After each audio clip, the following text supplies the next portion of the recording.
Welcome back to another episode of Coaching Insights with Michael Scott. I am your host, and today we have the awesome pleasure of speaking with Morgan Hance.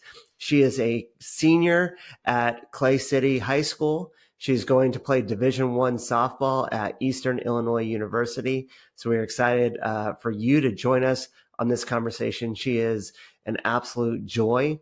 If you are a coach, if you are a player, if you want to learn more about the recruiting process, this is a great episode for you. And I just know that you're going to really enjoy her outlook and what it took to become a Division I athlete. So without further ado, here's the episode. And thank you guys for stopping by. Appreciate it.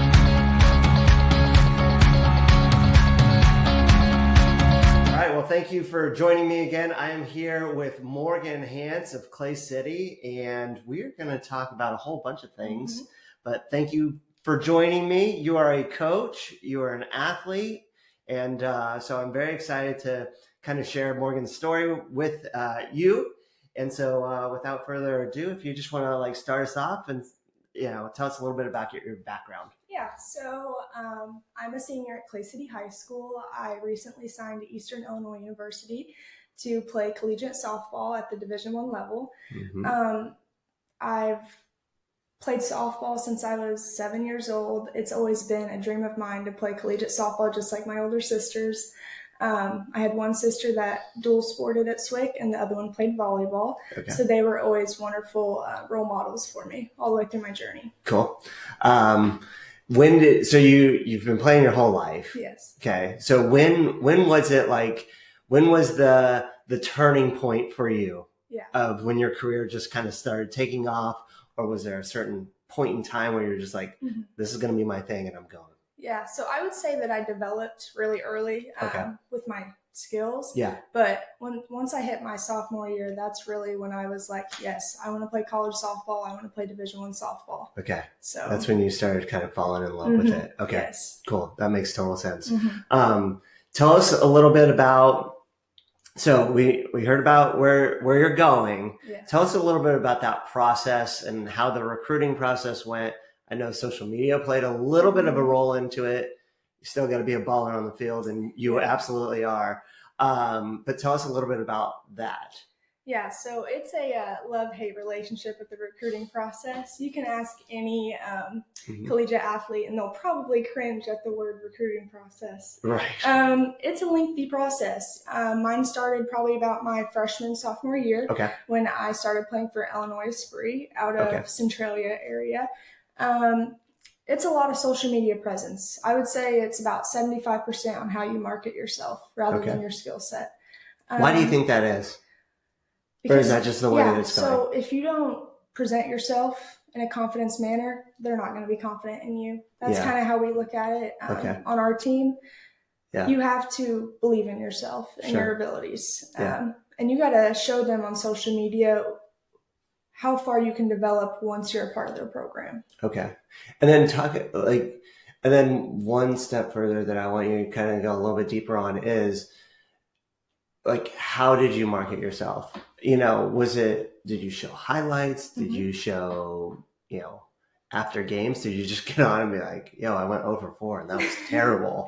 But tomorrow I'm going to go, Yeah. So I think it's about sharing both the good and the bad. Okay. Twitter was a big aspect in my recruiting process. My whole Twitter is just softball feed. Okay. Posting highlights, workout videos, stats. Coaches don't really care as much about stats. They care more about demeanor and how you carry yourself on and off the field. Academics play a huge role. Sure. So sharing those transcripts and academic honors, things like that. Yeah. I mean, to say that you went in softball tournament 538, that I went, 12 for 14 with 10 dingers or something like that. I'd be sharing that. Yeah. But then they also are going to start to question, really, you went 12 for 14 in a tournament? Was that competition actually, the level that you should be playing at, right? Because nobody has. I mean, that would be an incredible weekend, and let's hope that we all do that. But at the same time, if you're constantly posting stuff like that, then it's right. It's a lot more than just posting those stats, for sure. Right. So how did you have somebody helping you? Did you know what you were doing? Did you have like a thought process in your mind? Like, I got it whiteboarded and I'm gonna, yeah. Yeah, I wouldn't really say it was like a checklist. I Okay. had my big sisters to look up to, but the recruiting process was a lot different when they were in school. They're 25 now, so it's a little bit different. They didn't have all the social media and things like that. So I kind of navigated it myself, but also asking other people, other girls, coaches, just asking people what they're looking for. What catches your eye? Okay. That's a great question. I mean, especially when you're up and coming and you're trying to figure it out. That's a great question for you. What else? Walk us through, because there's a dead period. And then, so the dead period ends, and then your phone blows up with a whole bunch of D1 offers, right? Isn't that how that works? Oh, that's how we want it to work, don't we? So September 1st of junior year is whenever Division I coaches can reach out to athletes. Yep. So that's the most anticipated day of the year. Everybody's posting September 1st is tomorrow. Right. And I really don't believe in the whole September 1st thing. I had a wonderful September 1st, but there was many girls that I'll be playing in college that didn't receive those texts or calls on that first day. But mine looked a little different. Obviously I had to go to school, but my teachers were nice enough to let me go out of the room, take my phone calls and things like that. So Clay City worked with me on that day. Oh, that's awesome. But what day of the week was it? Oh gosh, I think it was like a Monday or Tuesday. Pretty important. Yeah. Okay. Yeah. But it was a cool experience. But nobody wanted to talk to me that day because I was a nervous wreck. My dream school at the time didn't contact me all day, and I'm actually driving in the car and I get a text at like 6:30 and it's like, hey, do you have time to take a phone call from that school? And I was like, yes, immediately, yes. All right, just pull over. Yes. Wherever you're at, in the ditch. It doesn't matter. There was like no service, so I was like, oh my gosh. How's this going to look? Yeah, it just hangs up mid-phone call. Right, yeah. Was it something I said? Yeah, literally. That's awesome. Yeah. So how did you navigate that? Like, how many trips did you take? How many official visits? I don't want to get you in trouble, so you don't have to say how many unofficials you did. That's all right. But what was that process like, and how did you kind of narrow it down as you were going through that process? So I've been pretty fortunate. I only took 2 unofficial visits before making my decision. I visited the University of Evansville in Evansville, Indiana, and then I visited Eastern Illinois University, which is where I'm going. Yep. And I visited Evansville in September, so probably a week or 2 after September 1st, I was the first recruit on campus. That was the school that contacted me at the 6:30. They were my number one school at the time. And then Eastern, I took my visit in October. Okay. Yep. And then what was the difference between the two? Like, how did you know? You still might not. Like, I mean, we hope. We hope but still, like, how did get that feeling? Right. So, walk us through what that feeling was when you stepped on campus and then started like meeting people. How did that? Eastern just is a family. I played travel ball there for 7 years. I played for a wonderful coaching staff there in Charleston. So Charleston had always been kind of my second home. Yeah. So returning back on campus was such a rewarding feeling, being like, man, I played travel ball here for 7 years. Who would have thought this is where I'd end back in college ball? Sure. The coaches and the players were instantly welcoming. I enjoyed all the camps, and it was just an amazing unofficial visit. And I got to go with my roommate, Abby Hatton. She's on my travel team now. So, oh, cool. Yep. Oh, so you guys took the visit together. Oh, that's awesome. She actually committed before I did. Oh, really? Pressure was on. Yeah, I was going to say, there's no pressure then. No pressure. Yeah. When you went, how did that... Like, did you do a campus tour? Or did you tour the locker room? Like, how? Yeah. Just walk us through that visit. So we actually went on like a student day. So there was a lot of the regular students there, or kids that were interested in coming as well. Sure.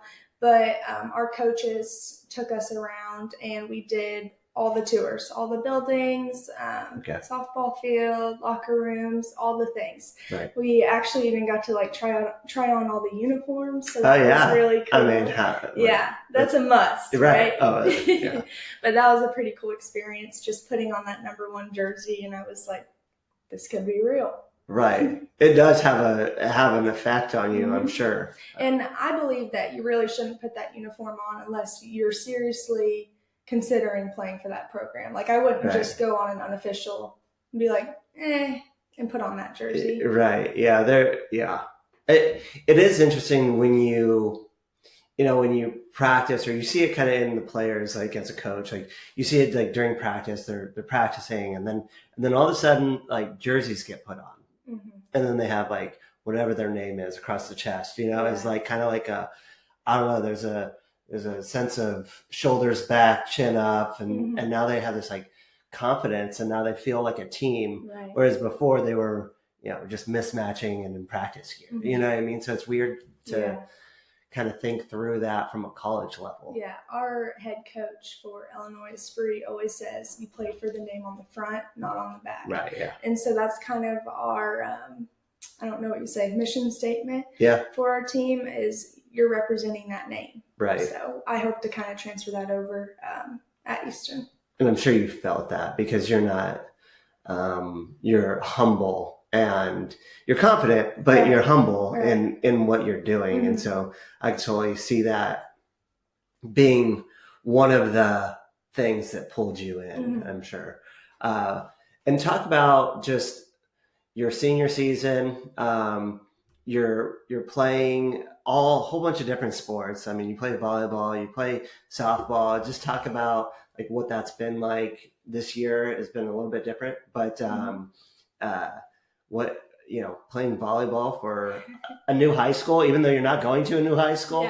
How is that? A lot of people say their senior year can be their slack off year. Not for me at all. Okay. Right. So I played volleyball at North Clay this past fall for my sister, Megan, which was a wonderful experience. Was it really?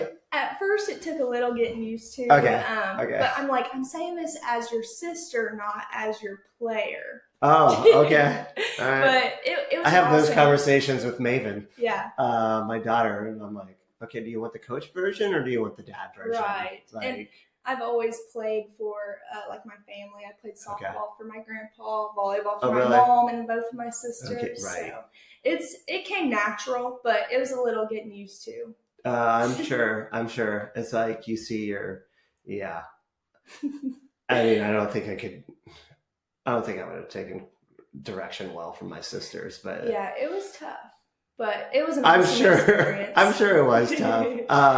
Tell me, tell the viewers, I know, but tell me about your, how you taught yourself how to play volleyball without your dominant hand. Yes. So and why? I actually play volleyball right-handed, and I do everything else left-handed. Which is why your watch is on your right hand. Yeah, solely for the fact that I didn't want to hurt my pitching arm when I was in junior high. Right. My family was like, you cannot get hurt. Like, you're going to be pitching in college, which I'm not. But so that was kind of the reason, and it just came natural. So I did it ever since. Wow. I mean, to teach yourself how to play volleyball right-handed, and you were an outside, right? So you're playing all the way around, and you're passing a lot, but then to teach yourself how to like swing right-handed when that's not your dominant hand, and the coordination that it takes, because it's normally your eye is the one that's dominant. And so softball, it's complete opposite. Right. Because you're left eye dominant. I forget which one it is. I don't know. Opposite of whatever. Right. Yeah, so you're right eye dominant. Which is really interesting. I mean, kudos to you. You did that in what grade? It would have been 5th grade. That's when we started playing at Clay City. In 5th grade, you were just like, I can't mess up my pitching arm. Nope. I was serious, Is that, I mean, so that it's kind of always been ingrained that like into your head, like I'm going to go play college ball. Yeah. Obviously, there's been moments where you're like, man, I don't know if this is right for me. But the long-term goal was play on the collegiate field. Sure. I didn't care about the level so much, but just getting there. Right. Talk about a little bit, I have a youth wrestling program. Talk a little bit about how much did you play versus practice? And did you go to was it more like tournaments, or was it more camps, or was it all of the above? So when I was younger, I would say a lot more practices than games. A lot of development there. Sure. As I've gotten older, we do purely showcases. So a win or a loss really doesn't matter. If you're playing the top team in the country, that's amazing, because where all the coaches going to be watching the top team in the country. Right. So I think kind of that culture shock, making that transition over from, oh man, I want to win, to, oh man, I want to get all 12 of our girls recruited. Right. It's a big thing. Yeah. I mean, and that's a hard thing to do, especially in softball. Baseball is a very stat-oriented sport. Yeah. And so, I just think about, there's a runner on second, and you need to put the ball on the right side, But the problem with that is it's going to go down as a fielder's choice, but in order to win the game, you need to move the runner over. So, that's an 0 for 1 for you. But, it was better that you did that for the team than to, try and hit the ball opposite field and, in the gap or something, you know what I mean? Or change your swing. Yeah. And it is okay to roll one over, So how do you balance that? And in a showcase setting, how did you? So in a showcase setting, you're there to show out. That's exactly what you're there for, right? Okay. So is it do the coaches even coach that way? It's hey, listen, swing away. We're not worried about it. We really don't. So I'm left-handed, so I do a little bit more of the bunting, slapping, and hitting away. Okay. If you're right-handed, you cannot bunt in a showcase. So you're swinging away. Really? You're showing those coaches what you can do in the box, because we don't care about wins or losses. So winning runs on third, if you can bunt them in, it don't matter. Hit. Okay. So that's So that's a little bit of a difference. I don't know exactly how I feel about that. What a joy to coach that. It's whatever. That's fine. But whatever you want. Yeah. Get away. It's different. I don't know exactly how I feel about it, but I've got the better end of the stick being left-handed. So. Right, especially in that setting. Yeah, because that's a part of my game. That I got recruited for my speed, my slapping, and things like that as well. So, what position are you gonna you're gonna be outfield, but outfield, yeah, hopefully center field. But I'll be happy with wherever I get put out there. Right. So. Yeah. However you can contribute. Right. However I can Ultimate get that teammate. There you go. There you go. All right, and then you also coach little kids. All age kids, but. Tell us a little bit about that. I know that's a little bit of a ministry for you and how you like to connect. I think that's one of the most, the coolest things to hear, I would say. And the accomplishment part, that's really cool. But to do the stuff that you do from a coaching standpoint, one-on-ones, tell us a little bit about your business and how that's come to be. Yeah, so I've been giving softball lessons for about 2.5 years. It'll be 3 years in May, I think. Okay. Which feels crazy because it feels like I just started yesterday. Right. When it all started, I just got a text on Facebook. Hey, I heard you would be the person to hit up for softball lessons. And I was like, you know what? I really would be. So I just kind of ran with that, and slowly we just started growing. And I'm grateful to have the shed is what we call it at my house. So I do all my softball lessons there. Okay. And just having a background, a family background in coaching has been a wonderful instrument because I've been able to learn from them. And they're also tools I can utilize every day. I was building a pitching program for a 15-year-old, the other day, and I needed help. And so having grandpa on speed dial is truly amazing. That's awesome. So you're able to shoot ideas off each other. Yeah. Yeah. That's awesome. I mean, my dad's a coach, and so we have, and I'm in constant contact with other coaches, and it's hey, I can't get this kid to, I don't know, lift his head up. I can't get him to do this. What do you got? We share ideas, but that's really cool when you can have that especially with grandpa. Right. I mean, it's one thing when it's your dad. It's another thing when it's like your grandpa and you like have something legitimate, you know, a deeper relationship than, oh, it's just grandpa. Yeah. You know what I mean? Yep. He's going to buy me ice cream every time I see him. Yeah, right? probably. Yeah.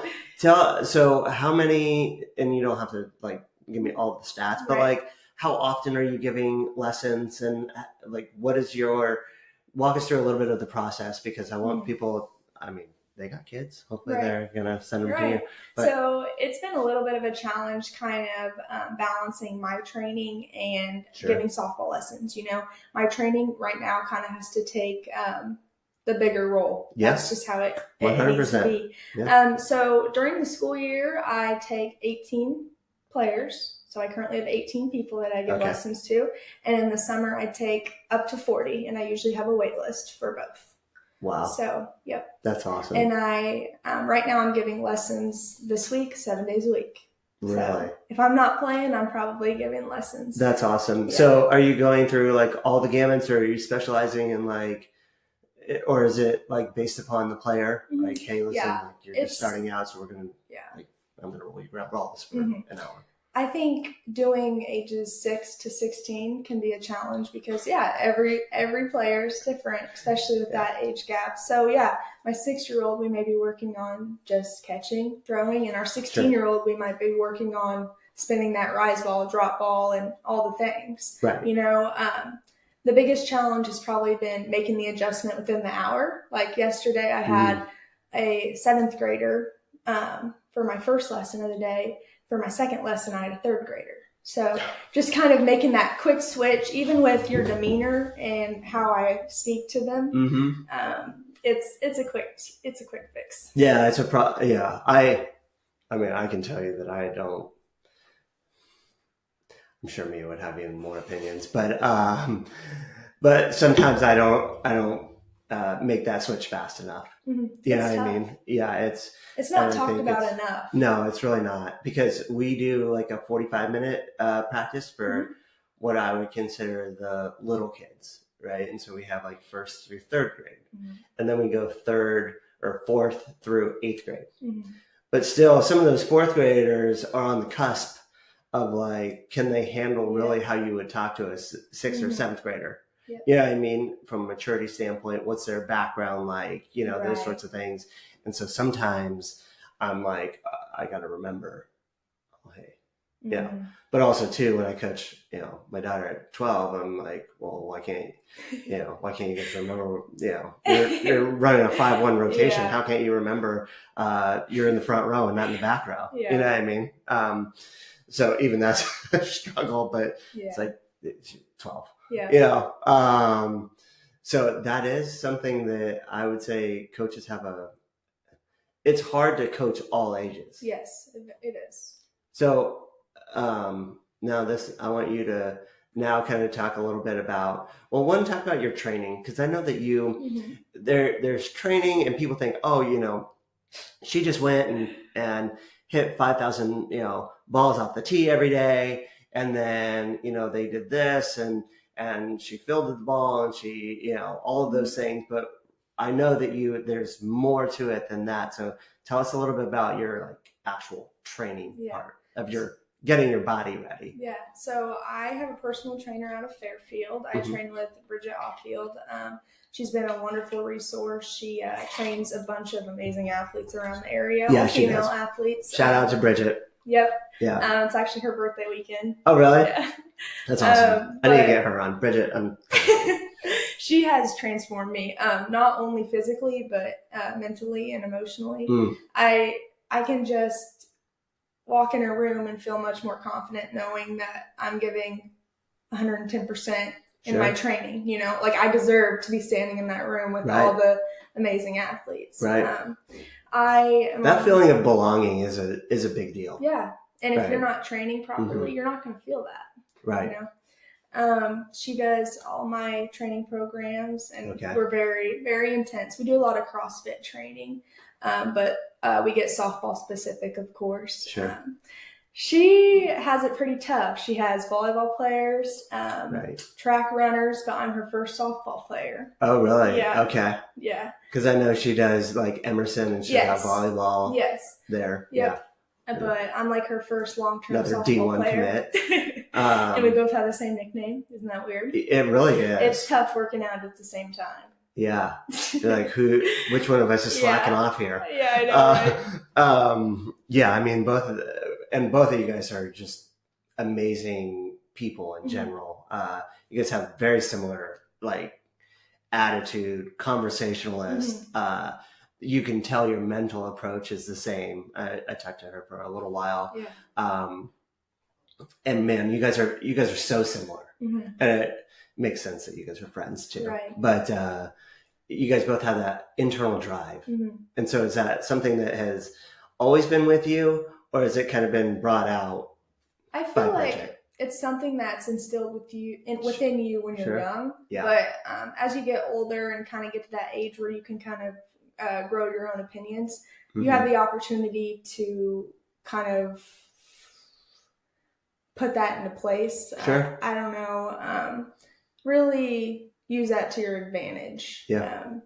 We don't take opportunities lightly. Whenever we have those, we utilize them. Since she's going to Utah State, I'm sure the recruiting process was lengthy for her too. Yeah. Lots of. I talked to her a little bit about it. She said it was pretty brutal. Tough. It really plays a mental role. Like you're like, am I good enough to play at this level? Is this where I need to be? Right. And the people around you don't always get it. You know. Yeah. Being from such a small area, people value sports in Clay City, but it's different. It's not as much of a softball atmosphere. Sure. And it's also kind of I mean, when you start getting up into the upper echelons of the sport, then it becomes more sport specific. Yeah. I feel like. Yeah.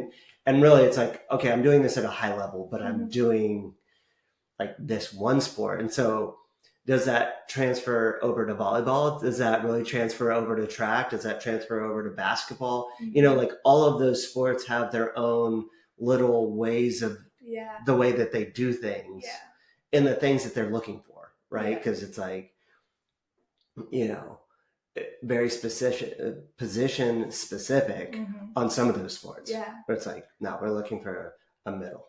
Yeah. You know, or, okay, we're looking for an outside, but like, do I play outside?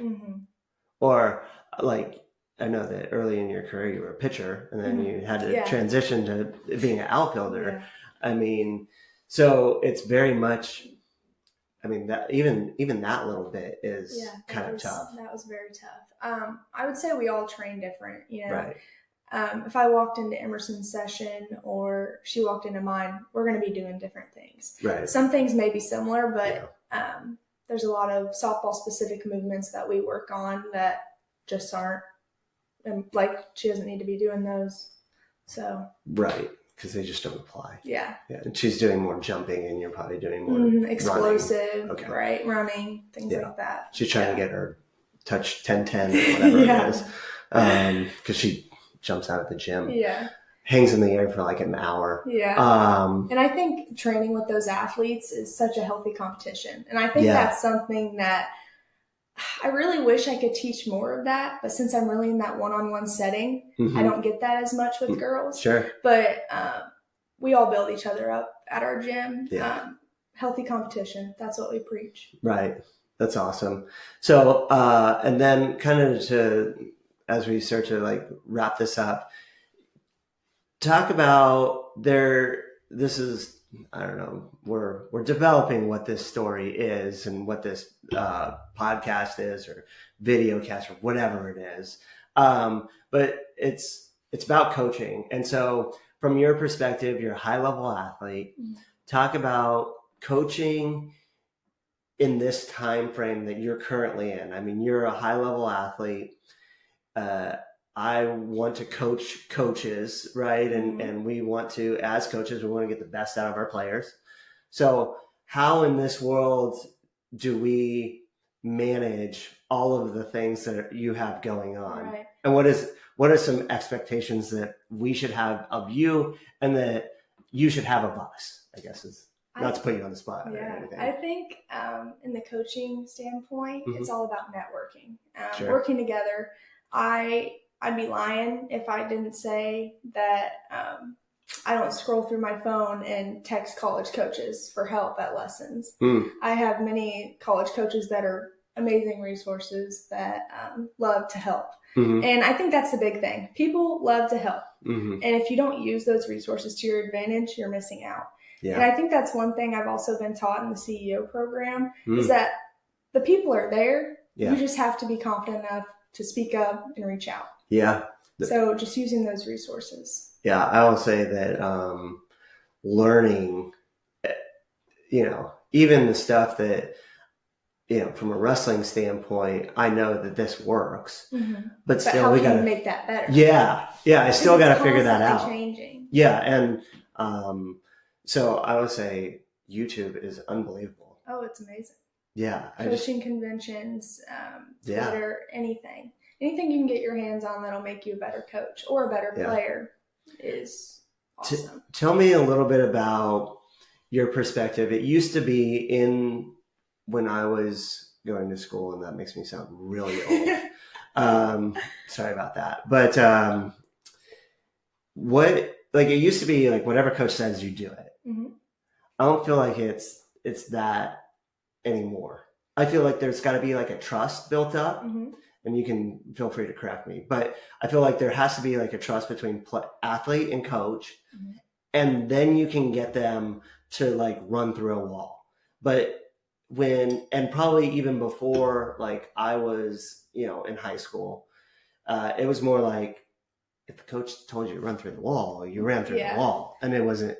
But now, so from your perspective, how do you see you and your peers? The way that I like to be coached and the way that I coach is connection first, and then you can start to kind of evaluate them in their own way, I guess you could say. No two of my girls are coached the same. And I can say that even on my travel team. My coach does not speak to this two girls the same, because everyone's different. One girl might like to be yelled at and criticized, helpfully, of course. Or another girl, you might just have to pull them aside and say, hey, you need to do this, and it's okay. Got it, coach. And I think just finding where your players kind of fit into that and kind of just working with each player. I don't know. No, you're 100% right. Because I would not coach two girls the exact same. No girls on the same program. Everything's different.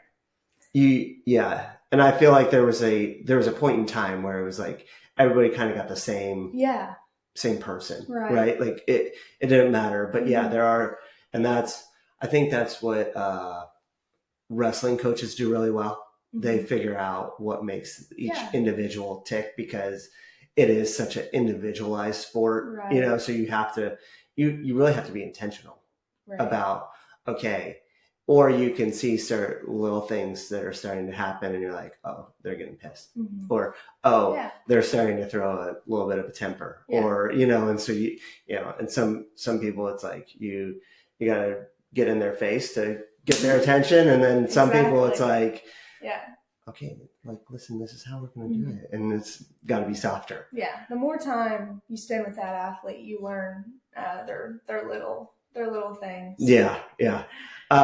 What do you think is the biggest, I would say that, what do you think your peers that you've been involved with on your teams, how do they respond to tough, or are they more, I don't know, what have you seen over the course of your last 4 years on, is it that individualized? Is it, are the kids well, I immediately shut down as soon as they start raising their voice or whatever?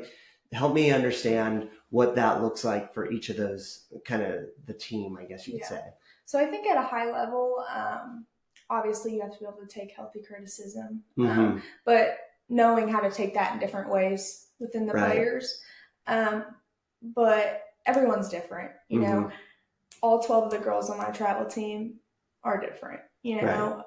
from 1 to 9, through the lineup. We're different.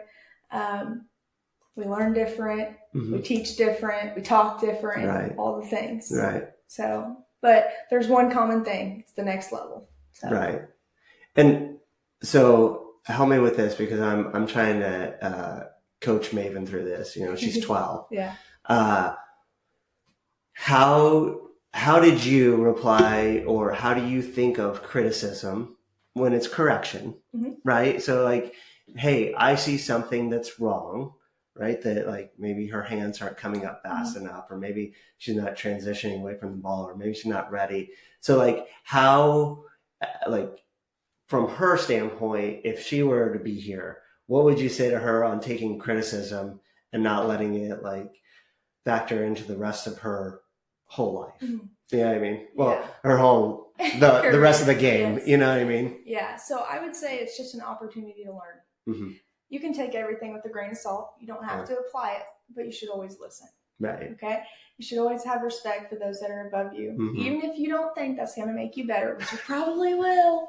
Just saying. You heard it here first. But just be respectful. Take that in. Take it all in. Yeah. Yeah. I love that. Maven, I hope you're listening. You should. I hope all my girls listen to that too. Right. Maybe we'll cut that part up and make it a video of its own. Yeah. I bet my coach will screen record that and send it to me when I'm having a day. Right. Yeah, probably. Remember when you said this? Yeah. Take it all in. Yeah. Yeah. Remember? Well, I just want to say thank you for your time. I know that you are my mentee. Yes. At the CEO program, and that's been like just an awesome experience. And I know that we share a love of sports, and I love the fact that you're just so willing to help anybody, really. I mean, your kids, obviously you do it. You want to, that's a passion of yours, but I mean, what are you most excited for in this next for college? Like what is it that you're looking forward to the most? And then we'll end with that. I think I'm just looking forward to seeing that training pay off. The way we train, our bodies hurt, right? Our minds hurt. Yeah. But we know the goal. We know the long-term goal. Sure. So getting to Eastern and working my butt off and hopefully earning that spot, that's the ultimate goal. And just seeing my name on that lineup is going to be the moment. Yeah. And I'm very, very fortunate that I was given that opportunity to kind of thrive and work towards that. Right. That'll be pretty awesome. One last question, if I might. All right. Tell me about your journey, your faith journey. Okay. And how that's played a role in your sports. Yeah. So I've always been raised in a family that's super open. Okay. They think that, or my parents have always told us that you make your own decisions. Okay. You work through everything on your own, and then they're there to support you. Sure. So I would say my faith journey started a little late, later than I would have wanted. Mine started way later than I wanted. Yes, so it's okay. Better late than never, right? 100%. Yeah. So I would say in the last year, my faith has really grown. Okay. And I really struggled early in after I committed, kind of with just knowing your purpose. Sure. Okay, I've committed. What now? You know what I mean? Yeah. So, there's a letdown. Yeah. Right? Yeah. Because you're working towards this goal. Yeah. And so just having that that faith in Christ, that this is the journey.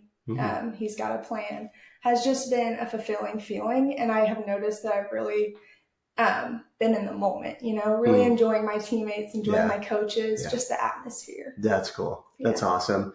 I feel as though there's a special anointing on your life. Me and Mia have talked about that, and how your demeanor and the way that you make people feel like they're important. Yeah. And they are. It's not like an act or anything like that. It is genuine kindness coming from you.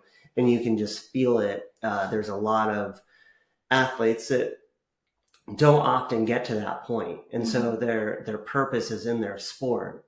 And so it's awesome to hear you talk about that, because I know has played a major part in who you are. But you can definitely tell that there's been, was it people? Was it a place? Was it, how did that all come to fruition, right here?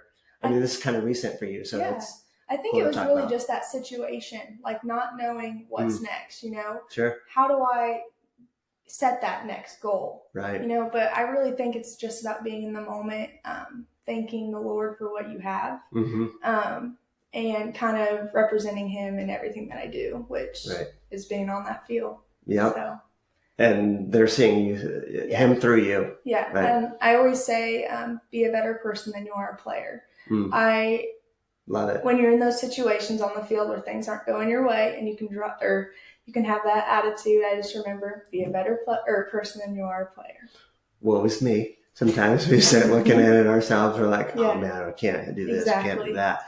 And you see that like with your athletes when they're in a game situation, you see their shoulders start to do this number, and then they stop talking to their teammates and all the things. How do you go about being a teammate in that situation, just for on both sides? Yeah. So you don't get down on yourself, do you? Ever? You know, we try not to, but we're human, right?